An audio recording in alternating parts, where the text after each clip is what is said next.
Assalamualaikum warahmatullahi wabarakatuh. Waalaikumsalam Waalaikumsalam warahmatullahi warahmatullahi wabarakatuh. wabarakatuh. Terima kasih para peserta pembelajar yang saya banggakan.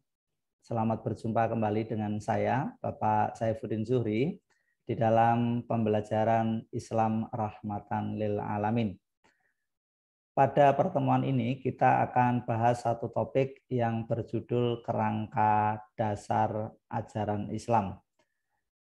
Judul ini membahas tentang bagaimana skema aspek-aspek atau dimensi yang melingkupi di dalam ajaran Islam. Karena sudah kita bahas pada pertemuan sebelumnya bahwa Islam di sini dipahami bukan hanya sebagai keyakinan, artinya bukan hanya sekedar doktrin yang harus kita pahami, tetapi Islam dalam konteks pembelajaran ini adalah sebagai ilmu pengetahuan. Kalau sebagai ilmu pengetahuan maka harus ada sistematika sehingga proses-proses pemahaman dan ilmu pengetahuan tentang agama Islam menjadi lebih terstruktur dan sistematis untuk dipahami. Nah, oleh sebab itu, mari kita pahami bersama Islam itu terdiri dari berapa aspek dan bagaimana hubungan antara aspek tersebut. Karena sebagaimana yang sudah kita jelaskan pada pertemuan sebelumnya, oleh pemeluknya, agama ini diyakini sebagai agama terakhir dan agama sempurna. Oleh sebab itu, kesempurnaan ini harus ditunjukkan oleh sebuah paradigma, sistematika, struktur ilmu Islam ini harus melingkupi segalanya dan harus secara holistik. Tidak bisa antara aspek itu saling bertolak belakang atau tidak terangkai. Maka akan mengakibatkan pelaksanaan dari konsep-konsep ajaran ini akan menjadi rancu. Nah, karena diyakini agama ini adalah agama yang paling sempurna, maka antar bagian di dalam kerangka Islam ini harus saling berkaitan dan harus saling terangkai sehingga bisa membentuk pemeluknya menjadi seorang muslim yang kafah atau bisa menjalankan agama secara utuh. Nah, apa saja aspek-aspek di dalam kerangka dasar agama Islam itu? Mari kita pahami satu persatu. Nah, para pembelajar yang saya hormati, ada beberapa kerangka nanti yang akan saya jelaskan satu persatu ya. Nah, ini penting untuk kita pahami, tapi sebelum itu mari kita ajukan beberapa pertanyaan. Apa saja kerangka dasar ajaran Islam? Apa penjelasan dan cakupan dari masing-masing dimensi itu dan bagaimana hubungan antar dimensi tersebut? Nah, ini penting kita pahami supaya kita di dalam menjalankan agama ini bisa lebih utuh. Itulah mengapa sekaligus menjadi problem yang sangat dinamis di dalam agama Islam itu karena keterpisahan antar aspek itu mengakibatkan ketidakutuhan di dalam pelaksanaan agama Islam itu sendiri. Agak berbeda contohnya kalau agama katakanlah selain Islam itu ada yang namanya sekulerisme ya. Ketika memilah antara dimensi private dengan dimensi publik contohnya. Di Islam cukup sulit menarik garis batas semacam itu karena agama ini didesain secara utuh. Nah, cuma menampilkan keutuhan di dalam ajaran Islam ini memang perlu dilihat sesuai dengan konteks saat ini dan sesuai dengan konteks di mana Islam itu diimplementasikan. Inilah yang nanti mungkin pertemuan ke depan kita akan bahas hubungan-hubungan Islam terkait dengan ruang publik, hubungan-hubungan sosial, ekonomi, politik, dan lain-lain. Nah, tetapi mari kita terlebih dahulu memahami secara internal bagaimana konseptualisasi Islam yang menyangkut kerangka-kerangka dasarnya. Nah, sebetulnya secara garis besar kerangka dasar agama Islam itu meliputi 3 dimensi. Apa yang disebut dengan akidah, kemudian kedua syariah, dan ketiga adalah akhlak. Nah, para peserta pembelajar, untuk memudahkan bagaimana gambaran dari kerangka ini, saya akan memberi sebuah ilustrasi yang barangkali bisa membantu pemahaman secara sederhana. Saya mengilustrasikan ketiga kerangka dasar agama Islam itu ibaratnya sebuah pohon ya. Jadi pohon itu katakanlah saya pilah menjadi 3 bagian. Satu adalah akarnya yang menghunjam ke bumi. Dialah yang menentukan kuat tidaknya dari pohon tersebut. Sekaligus akar-akar inilah yang mencari sari-sari makanan yang digunakan untuk daya tahan dan pertumbuhan dari pohon tersebut. Kemudian bagian yang kedua adalah batang-batang penyangganya ya. Baik batang utamanya maupun ranting-rantingnya. Inilah yang akan mendistribusikan sari-sari makanan yang diserap oleh akar ini, kemudian untuk menyangga kekuatan dari pohon tersebut ya. Sehingga batang pohon ini merupakan tiang yang dibutuhkan supaya pohon itu bisa tegak berdiri, bisa kuat dari badai, kuat dari hantaman angin dan lain sebagainya. Itu dibutuhkan tiang yang kuat. Nah, inilah bagian kedua. Bagian ketiga adalah buahnya ya. Buah ini merupakan output, outcome atau hasil dari pohon tersebut. Jadi ini adalah bagian akhir tapi sekaligus menjadi nilai guna yang paling dicari orang. Tidak ada gunanya pohon ini kokoh, tumbuh besar, rimbun, tetapi tidak ada buahnya, sehingga tidak ada manfaatnya. Nah, saya mengilustrasikan ketiga bagian pohon ini sebagaimana hubungan antar 3 dimensi di dalam Islam.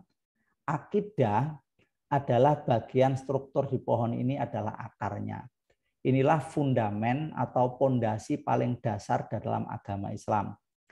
Disinilah menyangkut nilai-nilai dan sistem keyakinan. Nah, mungkin para peserta pembelajar nanti mengenal yang namanya rukun iman ya. Nanti akan saya jelaskan satu persatu, tapi mari kita pahami ilustrasi ini dulu. Jadi akidah itu terletak di akarnya ini. Kemudian syariah itu adalah batang penopangnya. Ya, inilah yang menentukan apakah pohon ini kuat atau tidak, harus ditopang oleh batang-batang atau tubuh dari pohon ini yang kuat tidaknya itu ditentukan oleh syariahnya itu. Kemudian buah itu adalah akhlak ya. Pohon ini apakah bermanfaat atau tidak bagi sesuatu di sekitarnya itu tergantung apakah berbuah atau tidak. Jadi akhlak itu adalah outcome dari pemahaman pelaksanaan keyakinan tentang akidah, pelaksanaan syariah sehingga membuahkan hasil yang namanya akhlak. Nah, ilustrasi inilah yang barangkali semoga bisa mempermudah pemahaman para peserta pembelajar bagaimana 3 kerangka dasar di dalam ajaran Islam. Para peserta pembelajar, mari kita pahami satu persatu. Pertama adalah akidah. Tadi sudah saya sampaikan bahwa akidah merupakan fundament paling dasar. Ini memang sesuatu yang bersifat abstrak, begitulah kira-kira. Namun ini memegang paling prinsip ya. Dalam beragama itu dimulai dari keyakinan. Keyakinan terhadap apa? Di dalam Al-Quran surat Al-Baqarah, yaitu yakin terhadap hal-hal yang gaib. Kalau kita lihat di dalam rukun iman sendiri, itu kan hampir seluruhnya itu gaib. Gaib itu sesuatu yang kita sentuh secara langsung, kita tidak berada di dalam ruang dan waktu yang sama, tetapi kita harus yakin. Seperti Allah. Allah sendiri itu kan zat yang diyakini sebagai prinsip ketuhanan di dalam beragama Islam. Dan ini saya kira menjadi nilai paling fundamental di dalam beragama, itu adalah ketuhanan. Allah itu punya sifat wujud, tetapi laisa kamitslihi syai'un. Allah tidak bisa dipersamakan dengan apapun. Karena kalau Tuhan dipersamakan dengan apapun, maka dia memiliki sifat-sifat kemakhlukan. Kalau seperti itu berarti Tuhan menjadi terbatas, maka akan batal logika dalam filsafat ketuhanan tersebut. Kedua adalah malaikat. Ini adalah sebuah roh yang juga tidak kasat mata, tetapi harus diyakini sebagai bagian dari instrumen keimanan di Islam.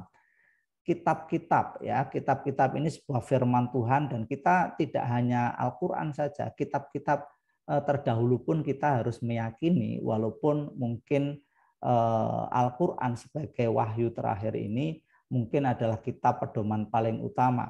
Kemudian Rasul, kita tidak pernah ketemu Rasulullah, tetapi kita harus yakin tentang risalah yang di bawahnya. Kemudian hari akhir, hari ini kita juga belum menjumpai, tapi kita harus punya keyakinan itu. Qadha dan qadar, tentang bagaimana garis hidup itu digariskan. Itu kita harus yakin bahwa kekuasaan Allah mengatasi segalanya.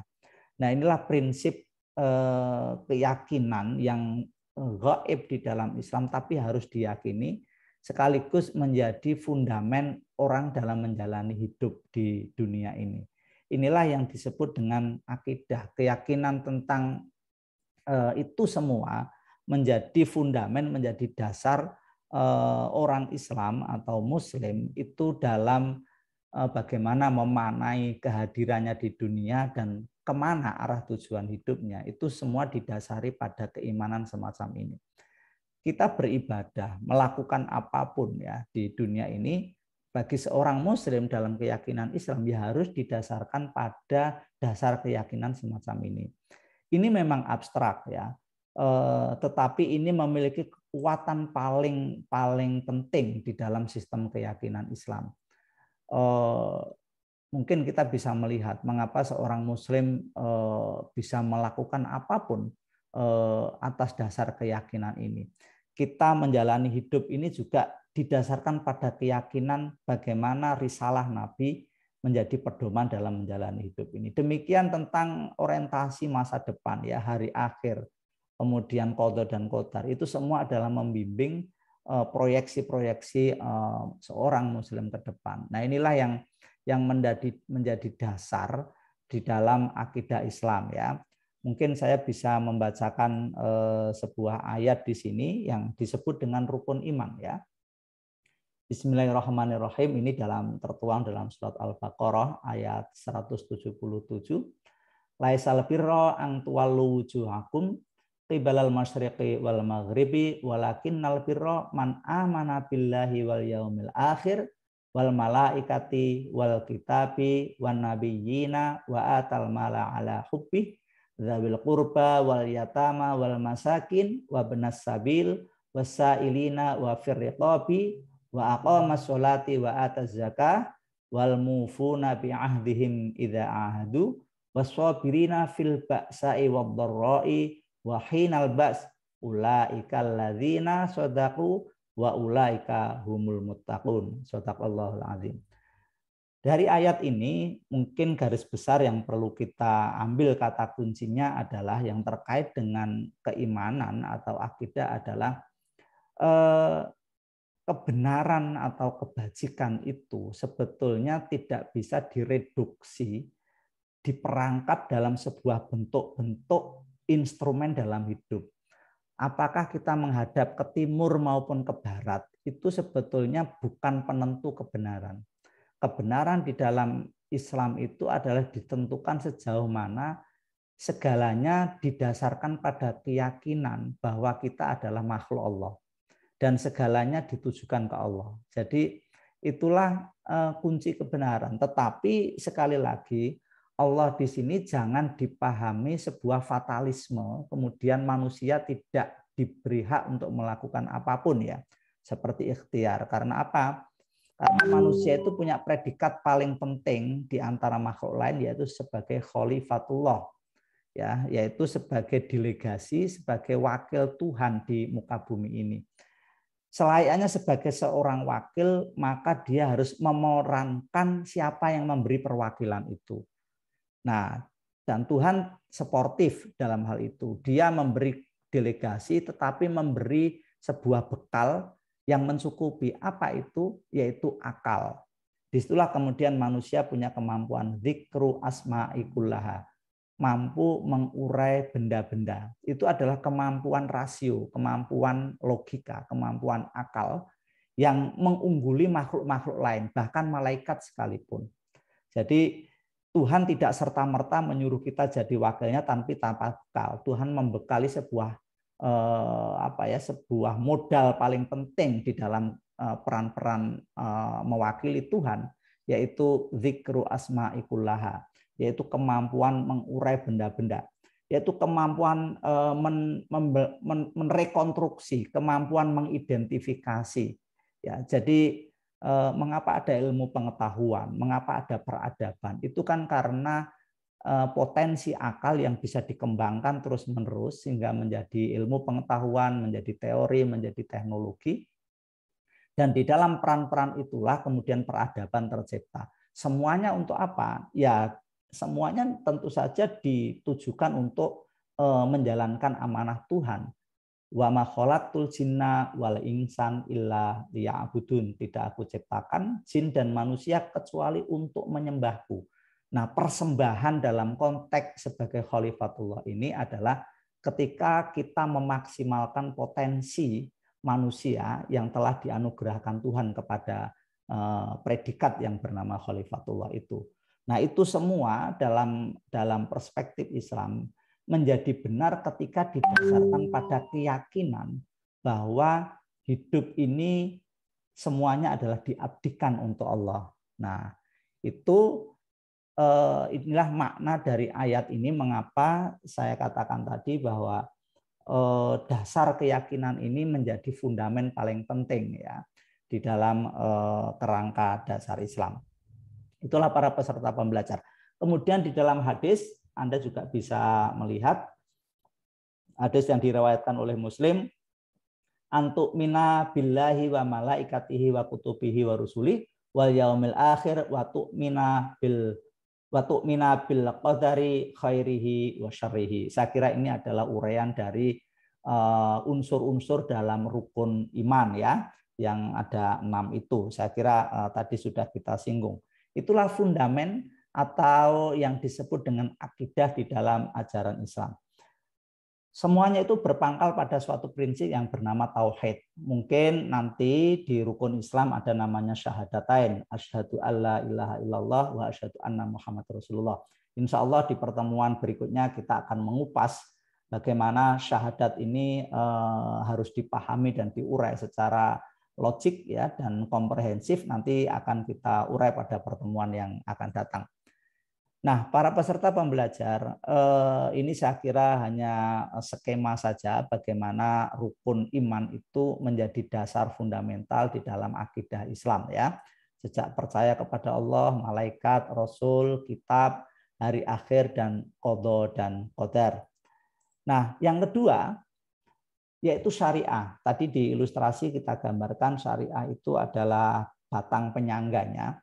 Kita yakin kita sudah memiliki prinsip-prinsip dasar ya, mindset sudah terbentuk, ideologi sudah terbentuk. Tetapi kalau itu hanya mengendap di dalam tanah, mengendap dalam batin kita, tanpa diekspresikan, tanpa diaktualisasikan di permukaan, maka itu juga percuma. Maka Islam memberi sebuah dimensi kedua yang bernama syariah.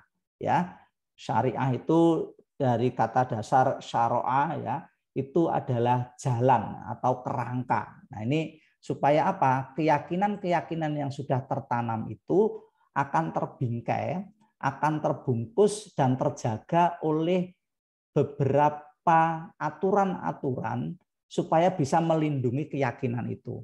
Nah, disinilah kemudian syariah berperan ya. Jadi semacam syariah itu sebuah, kalau akidah itu esensi atau intisari, maka syariah itu adalah bentuknya ya, performanya ya. Jadi seorang muslim setelah bersyahadat yakin tentang unsur-unsur keimanan tadi harus dijilmakan, harus diejawantahkan. Nah, cara mengejawantah itu harus dikerangkai dalam aturan-aturan yang sudah didesain oleh ajaran Islam. Nah, inilah yang disebut dengan syariah ya.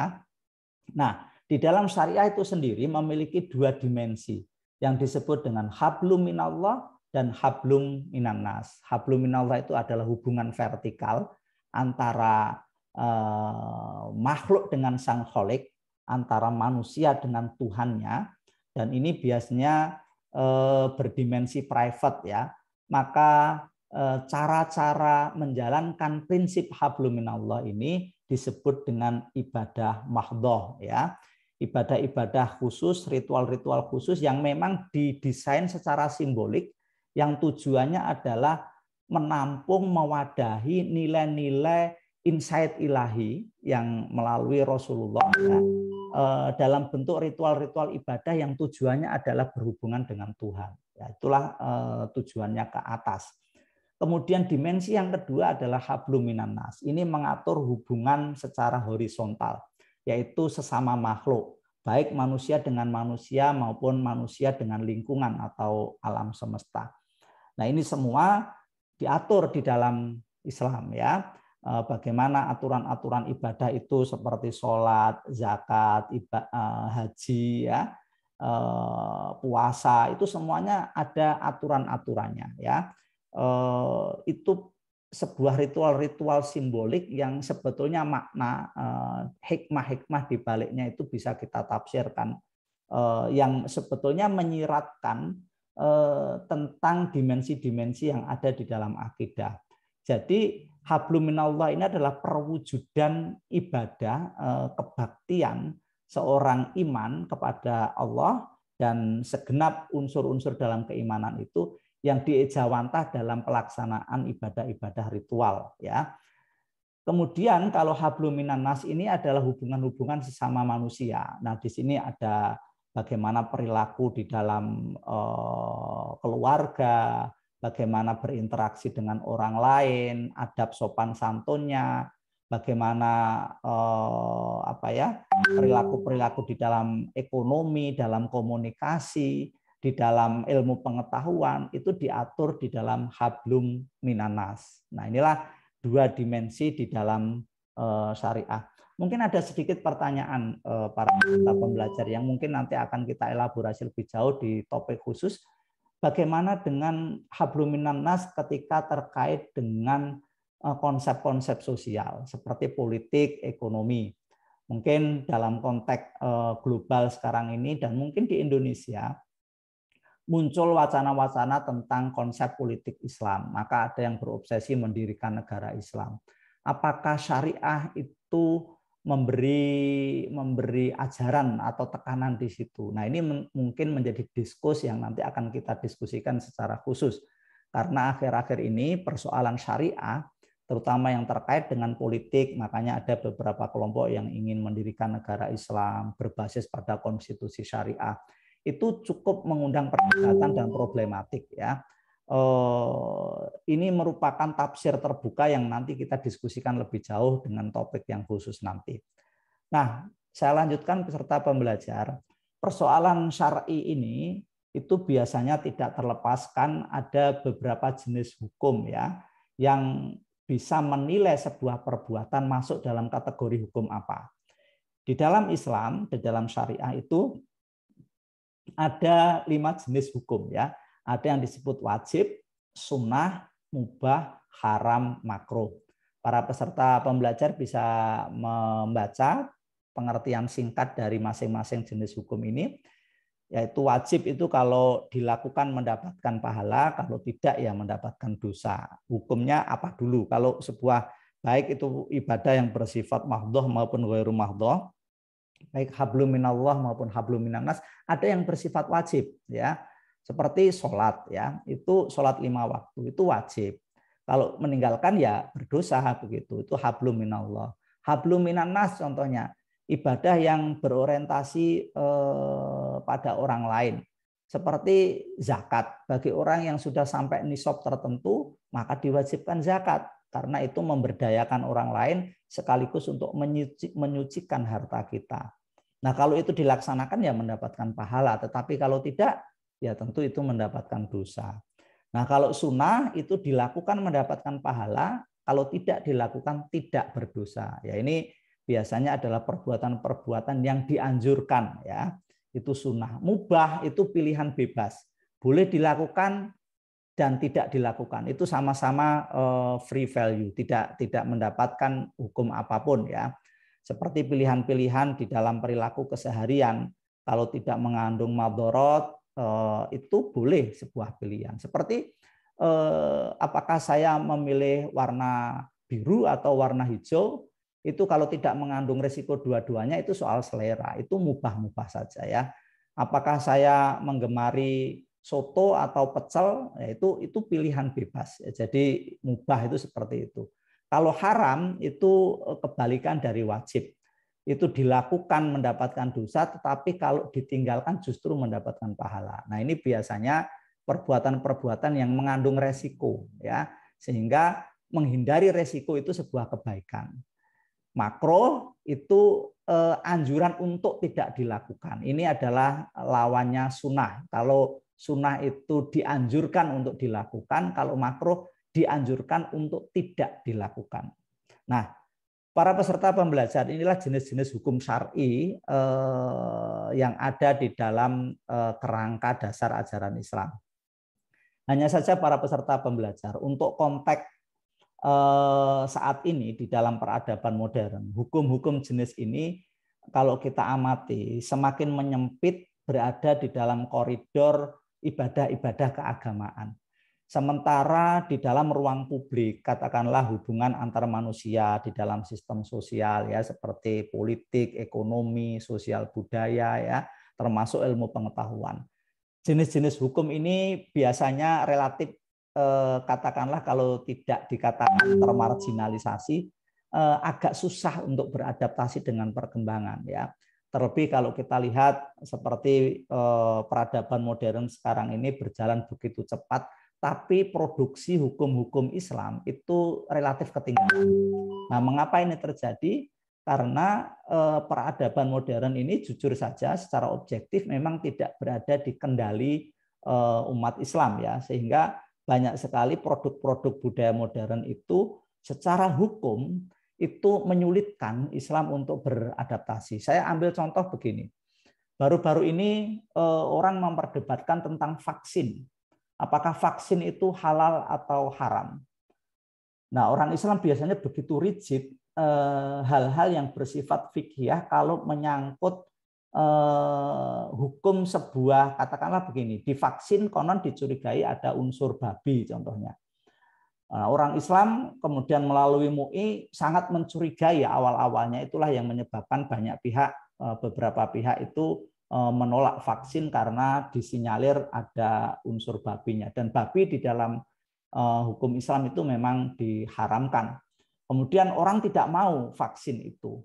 Padahal dalam keadaan darurat di era pandemi COVID-19 ini, di mana vaksin itu sangat dibutuhkan untuk membentuk imun tubuh demi maslahah bersama.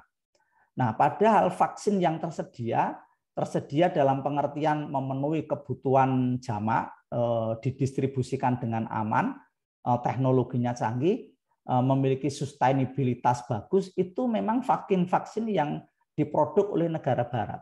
Katakanlah sejak dari vaksin AstraZeneca, Sinovac, Pfizer, Moderna, semuanya diproduk oleh barat. Sementara orang Islam yang begitu concern tentang halal haram, tidak ada satupun dari negara-negara yang notabene berpenduduk muslim justru tidak bisa memproduksi untuk kebutuhan vaksin tersebut. Mungkin di Indonesia sayup-sayup terdengar ada vaksin merah putih, vaksin apalagi lah yang diinginkan sebagai rasa nasionalisme muncul dari negara kita sendiri. Tapi ingat bahwa vaksin dibutuhkan untuk massal dengan volume yang besar karena penduduk kita besar sekali. Kemudian harus ada jaminan keamanan, sustainabilitas, ketersediaan yang terus-menerus, ada jaminan keamanan untuk distribusi. Bisa dibuat, tapi kalau didistribusikan antar pulau, kemudian kadaluarsa beberapa jam, itu juga tidak mencukupi. Sehingga yang handal adalah vaksin-vaksin produk buatan industri farmasi besar contohnya. Nah, ini kemudian orang Islam lebih mempersoalkan tentang halal haramnya, tetapi real tidak memiliki kapasitas produksi. Ini kan akhirnya hukum-hukum Islam menjadi lemah. Akhirnya apa yang terjadi? Ya MUI akhirnya mau tidak mau mengeluarkan sertifikat bahwa vaksin ini halal dan aman. Nah, ini saya kira sebuah contoh bahwa hukum-hukum Islam sekarang ini memang relatif menghadapi problem di era modern sekarang ini karena apa? Karena memang peradaban itu sendiri tidak diproduk oleh komunitas Muslim ya, sehingga teknologi ilmu pengetahuan Islam itu hanya merespon saja dan terkesan memang tertinggal dan terseok-seok. Ini yang menyebabkan hukum-hukum yang katakanlah dalam konteks di Indonesia itu institusi diwakili oleh MUI. MUI itu memang menjadi lembaga sertifikasi halal. Tetapi apa yang dilakukan MUI seakan-akan ini bersifat reaktif ya, dan tidak proporsional antara fenomena yang terjadi begitu besar dan cepat dengan produksi apakah halal apa haram. Fatwa MUI itu selalu tertinggal. Dan ini yang menyebabkan hukum-hukum syar'i itu menjadi problematik di era modern sekarang ini. Nah, itulah para peserta pembelajar untuk mengelaborasi. Sekali lagi ini saya angkat ini supaya kita lebih aktual membahas dalam kasus-kasus bagaimana Islam di zaman modern. Nah, yang terakhir para peserta pembelajar itu akhlak ya. Akhlak ini adalah outcome, hasil dari bagaimana sistem keyakinan kemudian dibingkai dalam sebuah pelaksanaan syariah harus menghasilkan akhlak. Akhlak itu adalah sebuah perilaku yang baik ya.